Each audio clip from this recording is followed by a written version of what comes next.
There we go. Welcome to this, another in our series of Fourth Thursday Stewardship webinars, where we talk about the best practices. We drill down on some topics that are relevant and hopefully helpful for stewardship. Today's conversation is about those materials that we create that go along with our campaign that help us tell the story and some best practices around it. Ellie, I'm also leaning on you for some great design tips. So if I miss something, if you've got something to add, please shout it into the room. We'd love to hear what you have to say. Our learning objectives today, we're going to talk about what a case for support is. Like, why this word, why this idea, why do we need to have a case for support? And then we're going to talk about what you should put into a case of support. And then we're going to talk about a little design craft, how you actually put all of these ideas and stories and images that you'll collect together into a cohesive document that's ready for distribution, that helps people learn and make a decision about how they can and want to support your church. A case for support at its base, it tells a story. It tells your story of your congregation, your ministry, your mission, your neighbors, and it connects everyone to the mission and the vision. So I think we're really bad about this in the Episcopal Church. We do lots of things. If you look at our calendars and you read our announcements, they're full of opportunities, but we don't always talk about how they go and tell the world what our story is, or even remember that all of those pieces of outreach and inreach that we do are parts of our mission. They're funded by our budget, they're funded by our stewardship. Our volunteers donate their time and talent to make these things happen.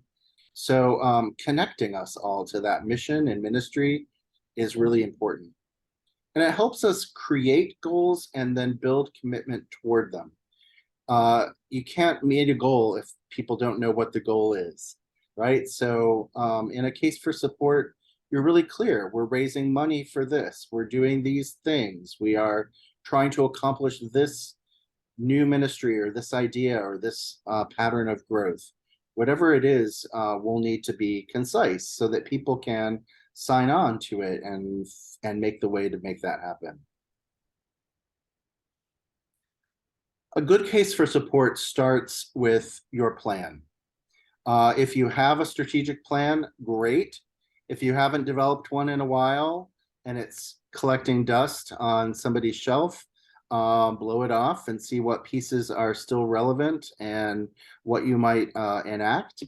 You also don't have to go through a formal strategic visioning strategy to get this work done. You can gather some parishioners, your vestry together, and talk about what are our goals? What are we doing now in 6 months, in a year, in 5 years? What do we want our church to be? And then you can wrap the whole community into that process again. But a good case for support starts with some goals, some aspiration. Where are we headed? What's the general gist of who we are and how we function and how we serve our community? And that's really important, that we have impact. And you'll hear me say this a lot today. It is really wonderful if you have a food program. It is even better if you can tell people how many people you feed in a week or in a month or in a year. When we share the metrics, the impact of our giving, it helps people feel that as well. So when they make that gift, when they write their check, when they donate their time and their talent to show up on a Saturday or on a Thursday night to do ministry, they feel that they're getting something and giving something to the community for that. This is how it's a discipleship part of our ministry in which we engage people and keep them engaged in ministry. And then it also, so how we describe or define our mission, if it's a vision statement or a mission statement or a task list of goals and expectations, this helps us then put together what we want to communicate about our case for support when it comes time for our stewardship campaign or our other fundraising initiatives. Your case should remind people that their gifts are important. So every dollar goes to ministry. Everything we do is ministry in the church, even if it's the light bill and the salaries and paving the parking lot. Those things are a part of our ministry as well because they enable us to gather, to be together. Everything that we do is ministry, and all the money we raise goes to funding that dream. All the hours we spend go to realizing that dream. It's our vision together. Your case should motivate people. So use aspirational, future thinking, positive impact. It's not a time to talk about darkness or scary challenges. Fear-based fundraising sometimes has a place, but not when it comes time to our stewardship campaigns. It's time for let's focus on what's good, what's going well, where we want to be, how we address what's going on in our world. It's not a time to shrink in and feel scared or timid. It's a time to be bold. And then finally, your case becomes a document that your members can use when they're telling other people about what they do in their church. Inevitably it comes up, why do you go to that place? Or why does it matter to you? Or where do you disappear to every Sunday? And when your friends and your family ask you, you can point to your case. You can internalize the messaging. Here's what we do with our time. This is why our communities need us. This is how we impact the world around us. So here's a little how-to on how to get even started. And the first thing I want to say is that we should make a draft of our case for support. Write down what it is that we want to accomplish and all the materials that we're about to go through, put it in a draft form and test it. Testing your case or your stewardship letter or your brochure or anything that you're doing for your church ministry, testing it on a group of people who will give you honest feedback, who have been around for a while, who are newcomers as well. You want to get a variety of folks to say, well, how does this strike you? Does this measure up to what we are? What are we missing? What did I forget to put into this draft? Taking that time really helps us create a document that's relevant and create materials that are compelling. I know it adds time. Sometimes it can add a week or longer to our design process. And often we get late starts on our design process and then we have printing deadlines and it all needs to happen really fast. But if we take whatever time we can find in the schedule to test it, we will have a better case because you will get feedback, things to change, new ideas, language that could be more concise, whatever. Make sure you have someone in your congregation who might do some technical writing or add copy or, identify those people who write for work all the time. Even people who write really succinct emails can take a look at your materials and say, you got too much there. Focus on the action words, get to the point more quickly, whatever it is, so that our documents not only tell the story, but compel people to act. And that's the ultimate goal with our materials. We want people to feel some way about them and do something because they've encountered them. So don't forget that testing. I like to think of the different constituencies, if you'll let me use that word, in our churches as maybe needing additional or supplemental materials to your church brochure. Maybe a newcomer needs a whole packet of information that goes along with your church brochure that says, this is how we do things and welcome, and here's how to connect, and Here's who's in charge of what ministries. I think newcomers often need a little bit more information than insiders or old timers do. Um, how are different generations motivated by different factors? Think about this when you create your materials and when you create your stewardship program. You should be offering a variety of ways for people to make gifts. Capture those Gen Z and millennial and some of your young Gen Xers that want to make online gifts. Make sure that they have ways to do that, or texting or mobile giving options. Make sure that folks who are in their prime earning years, making their best salaries, have a way to make pledges to the church and ongoing commitments. And then make sure that folks who are living off their retirement assets know that they can give directly from their IRA, use that required minimum distribution or other qualified charitable deductions to make gifts to the church. If they give through a donor advised fund, those kinds of things. Make those options available, because lots of people give in lots of ways. It's not just checks and the plate. We have to offer variety. When we do that, we make certain that every generation in our church has a way to feel that they can contribute, and it's using the vehicles that are most convenient for them. Don't forget appreciated assets and stocks. I know the market hasn't been amazing this year, but if people are holding on to appreciated stock, it's a great way to make a gift to church and avoid capital gains.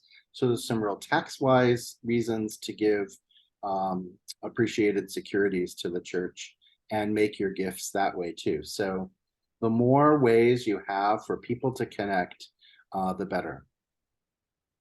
Do you apply for outside funding? You know, a lot of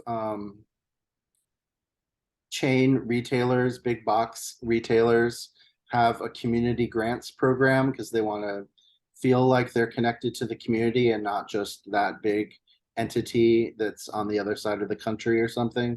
So they will give away $1,500, $2,000, $500 grants to community organizations, and churches are often a part of that work.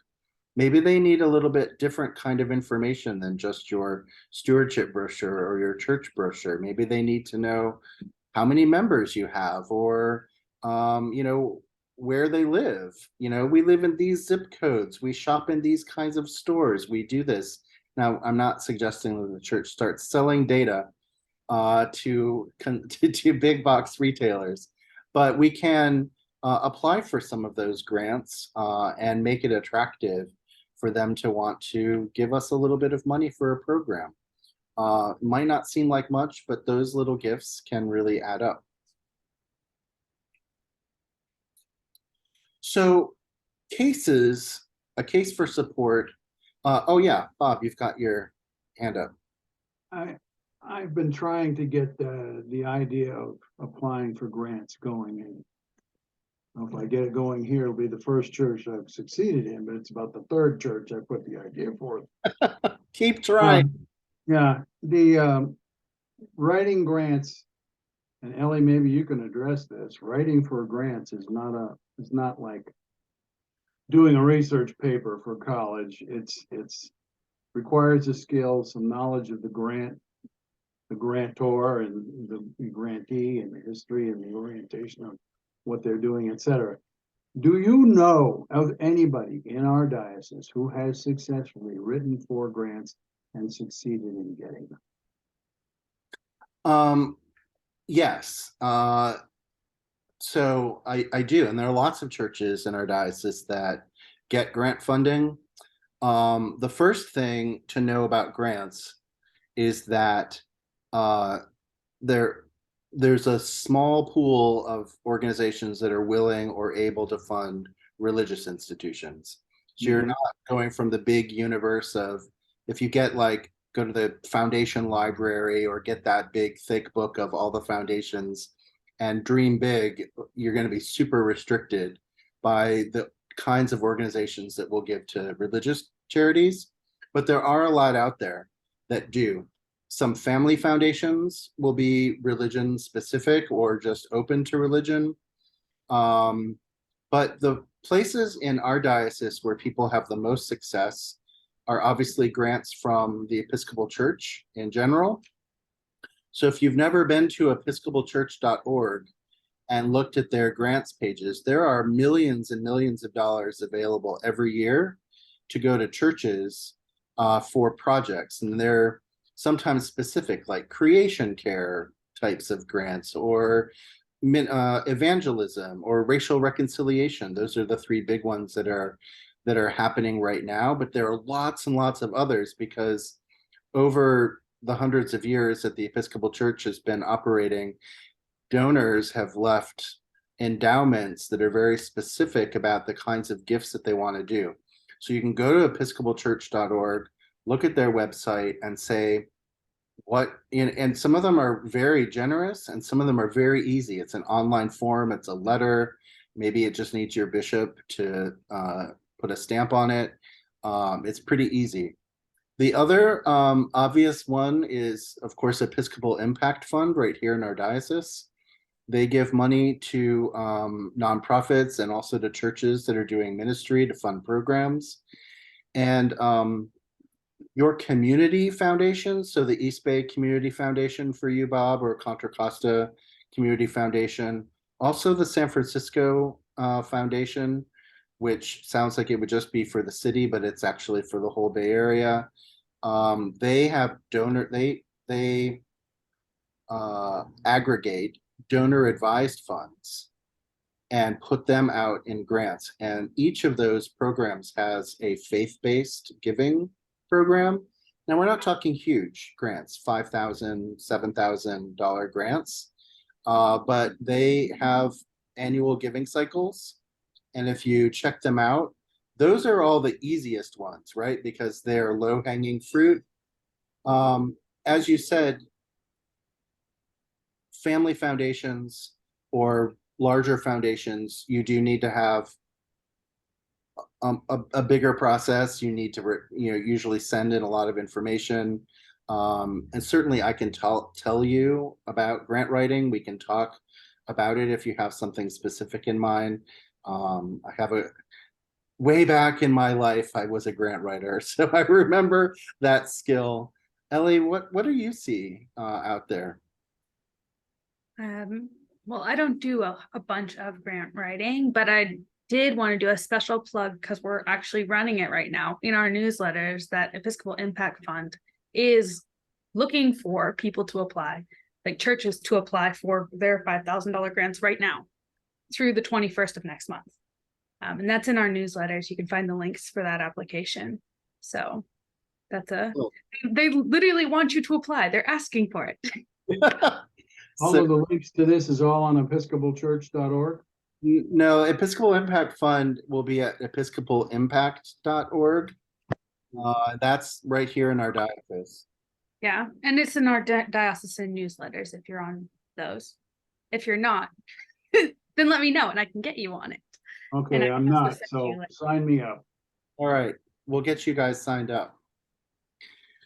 Wonderful. See, there you go. Some connections. I love it. And thank you for asking about grant writing, because it's really important. All right, let's keep going with our case stuff and we'll come back and answer. That was a great question, Bob. Thank you for it. So what do you put into a case?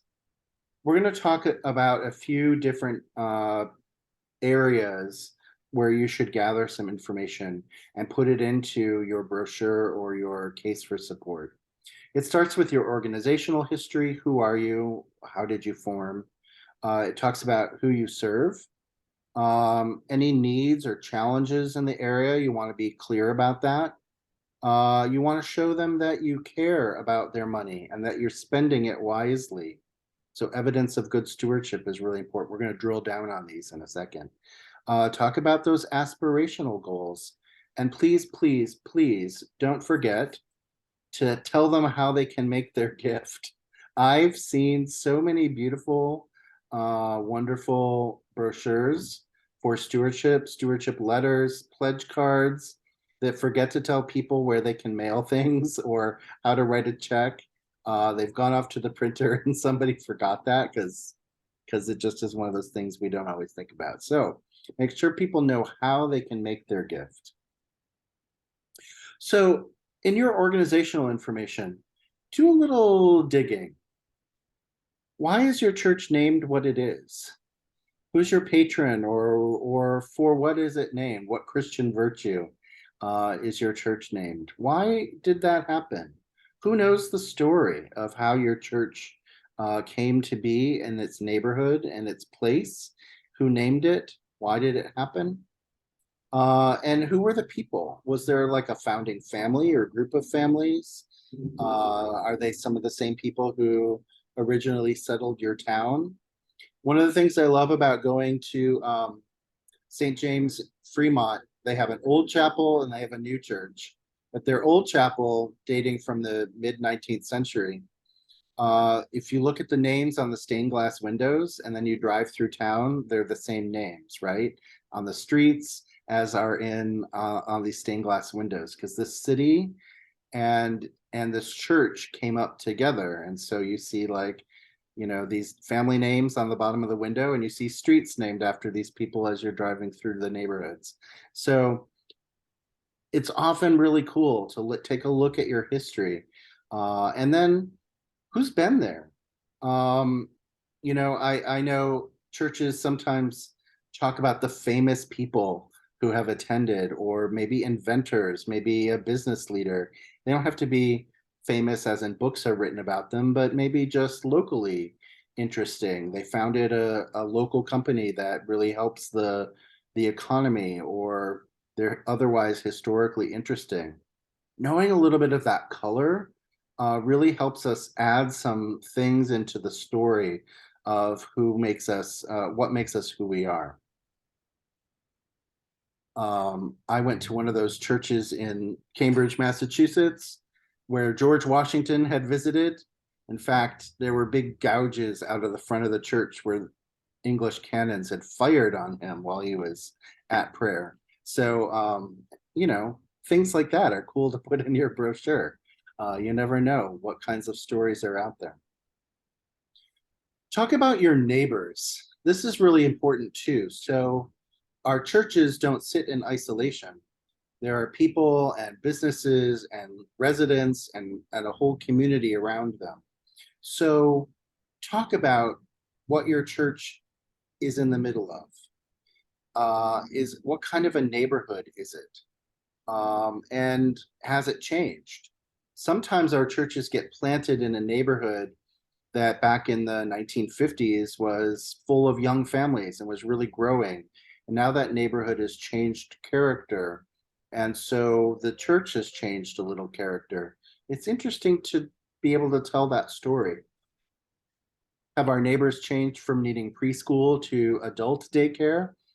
This is important to note because it helps us shape our ministries. Who are the people in your neighborhood that are served? So if you have a food pantry, how many people are coming from your zip code to take advantage of that and talk about that? We put food on the table of families who live and work in our community, and this really matters. Our church has an impact here. And we don't always have to focus on our outreach. We love our people as well. We love each other, and that's one of the commandments that Jesus gives us, to love each other and to love our neighbor and to support each other. We heard that in the Ascension Sunday readings, right? When Jesus is saying goodbye to everyone, you got to take care of each other. I'm not here to take care of you anymore. Our in-reach is as important as our outreach. So remember that when you have senior groups and Bible studies and youth groups and pastoral care teams and other things like that that meet, put those into who you serve and how you serve people. Remember also that lots of people come in and out of your church who might not be there on Sundays, like 12-step groups or nonprofits that might rent your space, or preschools, things like that.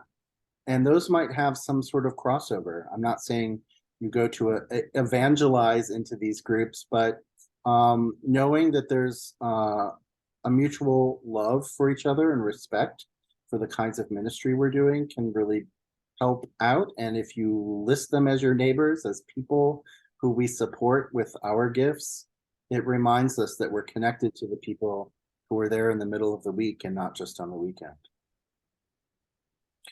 It's really important to know what your neighbors need from you too. So you have things that you offer them. What are they needing from you? So I like to know that maybe, maybe take a walk around your parish boundaries every once in a while, or drive the streets that are near your church and see who's walking and who's living there and what kinds of shops are there. Are there things that we could be doing to support the people who live here that we haven't noticed? We might see an age group or something like that we might want to, it might inspire us in how we serve our neighbors. So how do we meet our neighbors' needs?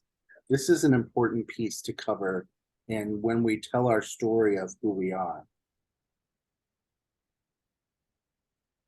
It's really important that we showcase that we have transparent and accountable leadership in the church. The biggest scandals that we see in other denominations is when there's been some kind of impropriety and things have been hidden or brushed away, and we haven't had a some discussion of it, right? We don't want to see that in our church or in our churches. So make sure that there is a lot of information for people so that they feel good about making gifts. They feel that this institution is something they can trust. I have yet to find a church in our diocese that puts its budget on their website. Including my own. I ask them every year, it doesn't happen. Why not? Like, it's not a secret. It doesn't reveal anything except how we take in our money and how we spend it. And this is a place where people can get information. Oh, look, this is really important. This is what we voted on. I recycled that paper months ago, but I'd like to know what the budget is. Where do I find it? On your website, on a church bulletin board, somewhere in the church, there should be copies of the budget. What are our goals? Are we raising just for money? Are we looking for time and talent? Are we looking and how can people make in-kind donations? I have some office monitors, computer monitors that I need to get rid of in my office. And does the church office need some new monitors?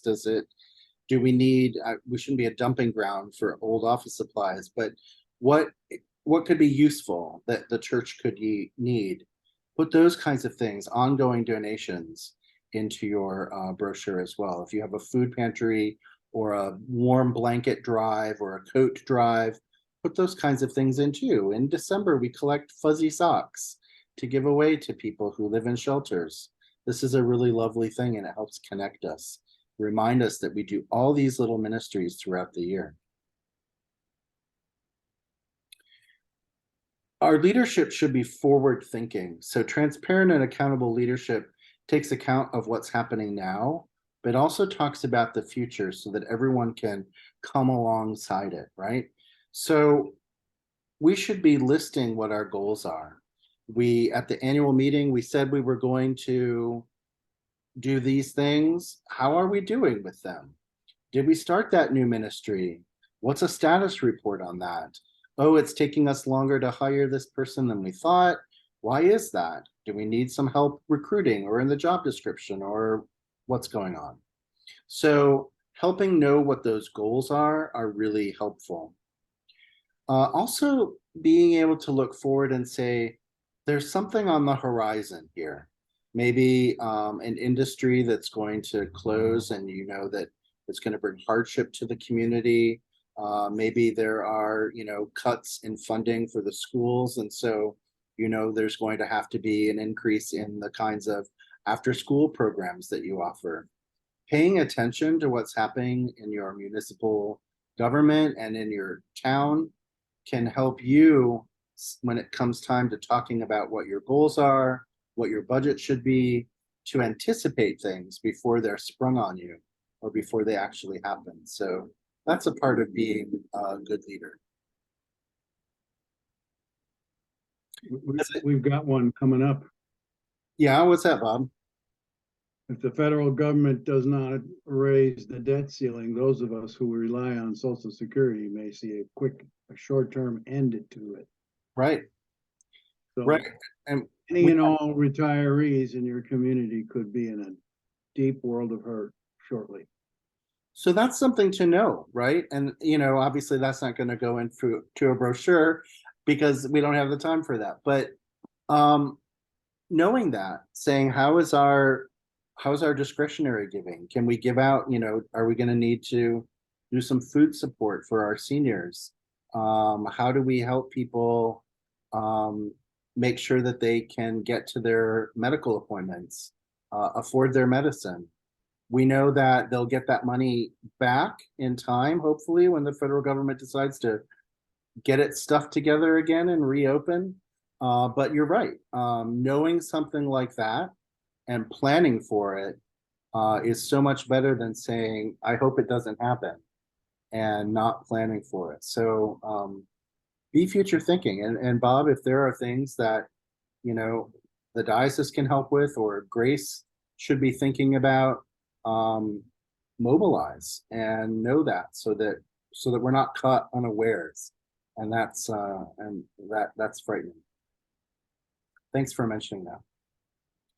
So again, please make sure that people know how to give, all the varieties, put it on your brochure, make sure that that they have a way to make the gift that they want to make. And now for your next trick, you've got to concisely put all that information into something that's readable by people with regular eyesight. It can't be minuscule. You need some white space. You need some pictures. You need some graphs. So how do you take all of this work and make it into a bundle, a brochure, a package for people to be able to digest? Make sure that you test that. Make sure that you write those goals out. Make sure you get your message as concise as possible. Ask those good editors and writers in your congregation to red pen things. My first drafts usually have hundreds more words than they need to. And so, by editing it down, we can get where we need to be. Here's a little challenge for you. If you can put your case onto the front and back of a 3x5 card, you are a master at concise case crafting, and you can create a baseline material for your church. So this is this is 2 size. This is a 3x5 card with pictures. So this St. Swithin's Church in Blue Hill has been there for a long time. We want you to know that. And what we do every year is that we serve, we educate, we gather, we provide, we plant, and so much more. So this is what we do, what impact it has on the community. There's a picture of our beautiful church, which we all love. And then here's how you connect. Here's our website. Here's how we make gifts. Make yours. Now, what you do here in this exercise, and I like to call these palm cards because they fit in the palm of your hand or in your front pocket. You can carry a cocktail and a card when you're at an event and share them easily. I like doing these for a church because it just gets right to the heart of what you're doing. You can have that longer trifold brochure or a big folded brochure or whatever you want to do. But if you can do something as concise as this, you got it going. Ellie, what do you think of this little exercise? As a designer. Well, it is very concise if you're like putting it out like this. I mean, I think it's always good to like be as concise as possible, at least to have a concise version, and then you could link to a more formal version. I love being a web person. I would probably use like a QR code so you could scan it and go to something that would be like more in depth or something like that. That's a good- Yeah, I love the first one, the front of the card a little bit more Yeah. from a design perspective, simply because it has more alignment. So if you're ever thinking about alignment, aligning hard lines to each other. So if I were going to do the bottom one, I would either right align all of the text to the image so it was aligned again, if you wanted it on that side, or move the image over. Oh, I see how you are. You're one of those. Yep. All right, I'm left align everything, but I appreciate your ideas. I am not a designer. So there you go. Anyway, I challenge you to get your case and create it concisely. Yeah, Bob. Speaking of the web, Ellie, have you visited the websites of the churches in the diocese? I have visited a bunch of them. Not all of them. I'm working my way through it. Currently, we're doing kind of a series that celebrates each church on their feast day. And so that's giving me a chance to go through and see all the different websites and make sure that we're following all of the different social platforms, which is a process. So, and there's varying degrees of websites, right? Because some people have more time and effort and money to put behind their websites than others. And the same with social media and all of that. So Yeah, some people have skilled designers and some people don't. If you are conducting a review of Grace, my church, Grace Martinez, okay. you have any results or any kudos, any suggestions, anything, I would appreciate a copy of your results, Sure. I can give it a look. please.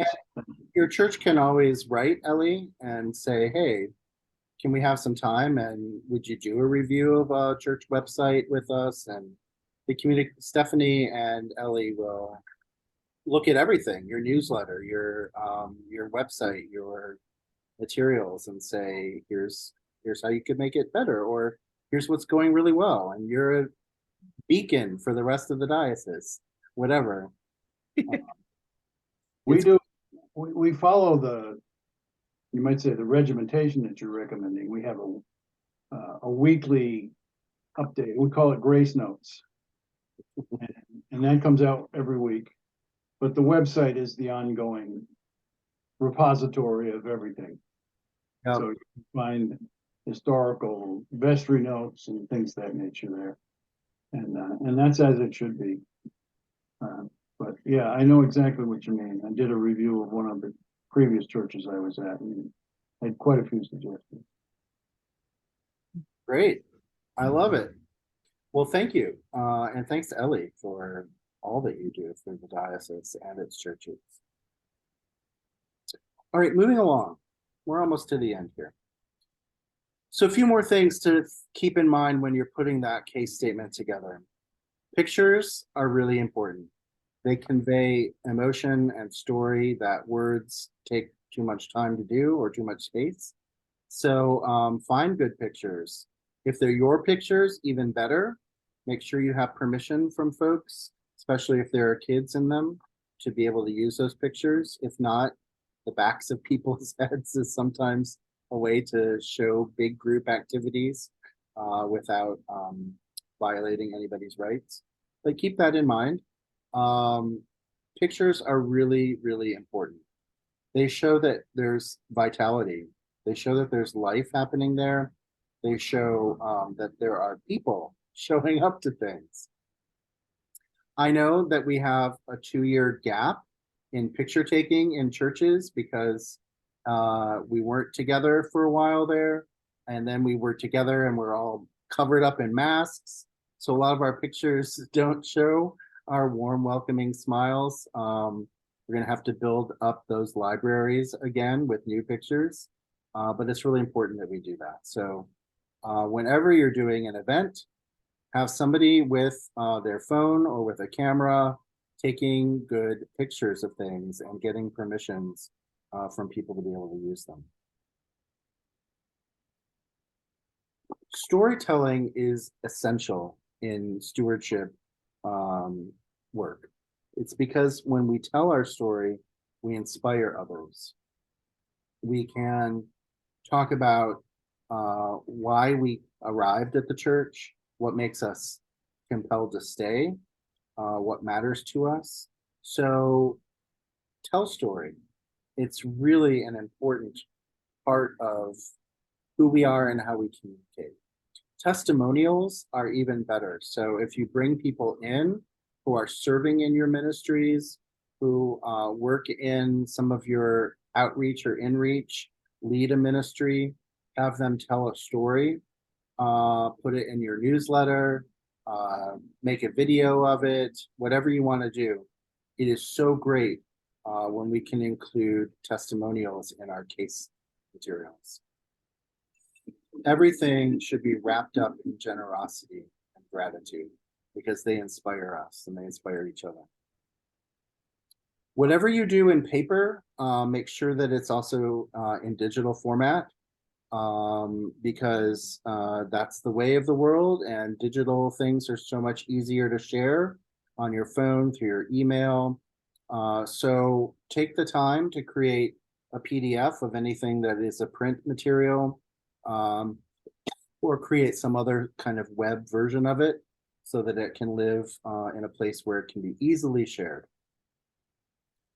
And then I think the final thing in marketing your case, and forgive me for using a word like marketing for the church, but I think we need to market our ideas, broadcast who we are to our own people and to our neighbors. We should all be able to know what our personal connections are to the ministry. What's your elevator pitch? That idea that if you only have 8 floors to ride with someone in an elevator, you have to get out your whole idea, or 11 seconds, or whatever the metric is. What is yours? What are your speaking points? What are your elevator pitch for your church? Why you are there? What it does for the community? What is that concise statement that you will craft when someone asks you about why you support the church, or when you ask other people to join you in supporting your church? What's your elevator pitch? Everyone should have one. We should teach people the art of crafting one because it's a really great tool to be able to communicate really succinctly in a low pressure way what we believe and why we do it. Finally, here are a few other things to make sure you include when you're thinking about your stewardship packages. It's a really great idea, obviously, to have a line item budget to show people this is how we raise our money, this is where it's all going.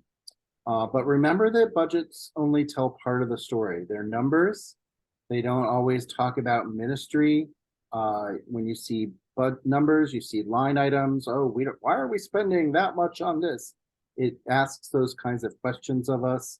So it can sometimes distract us, which is why it shouldn't be the only thing that we use. I'm in the next slide going to start pitching narrative budgets as well. They take our budgets and they tell stories about them rather than letting the numbers stand alone. Develop really simple pledge cards online and hand out that are easy for people to fill out, that one click and it's done, or a couple of minutes with your pen and some prayer and you've got your pledge card ready to go into the plate. So make them simple. I've seen pledge forms that look like contracts, and don't do that. We don't need all that information. It doesn't need to be a whole page long. This is a really beautiful, simple idea to help people make a beautiful, simple gift of their time and their talent and their treasure. Narrative budgets are really great because they take that line item budget that you have and they spread the fixed costs, things like your utilities and your insurance and your maintenance and your salaries, and they define them in your ministry areas.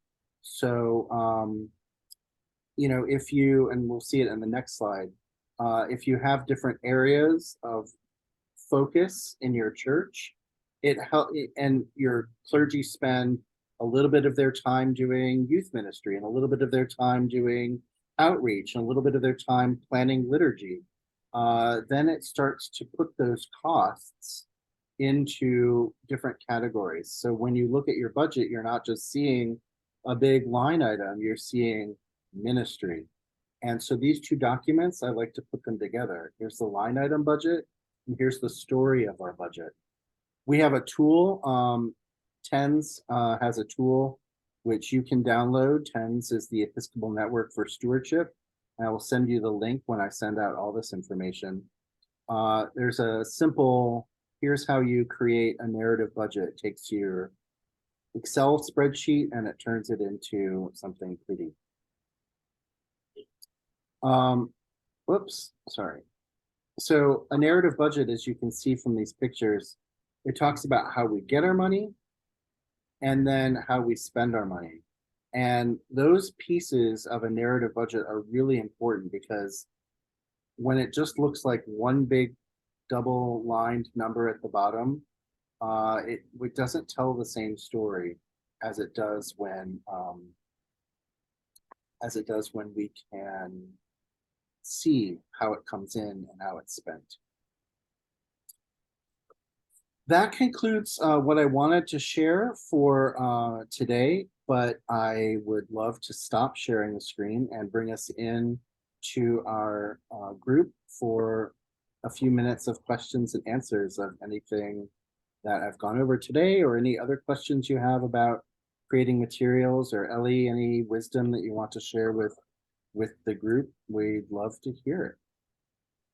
So what are your questions?